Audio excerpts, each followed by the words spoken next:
जी, रूहानी इलाज और जिस्मानी इलाज के अंदर हिजामा जो लगाना वो भी बहुत ज़्यादा फ़ायदेमंद है। हिजामा कपिंग थेरेपी जिसको बोलते हैं,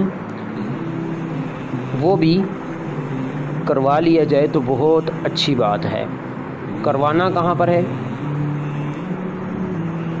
जो मेन मुकामात होते हैं, नबी सल्लल्लाहु अलैहि वसल्लम ने जिन मुकामात पर लगवाया उनमें से कुछ पर लगवा लेना चाहिए, जिनमें से सर है, कमर की जो है कमर जहाँ शुरू होती है, गर्दन और कमर के दरमियान वाली हड्डी, ठीक है, कमर की साइडों पर, यानी कमर पर ही 2 4 5 कप लगवा लिया जाए तो बहुत फ़ायदा होता है। या फिर मुतासरा जगह पर लगा लिया जाए जहाँ पर प्रॉब्लम हो रही है, उसकी प्रॉब्लम वाली जगह के इर्द गिर्द लगवा लिया जाए तो बहुत फ़ायदा देता है।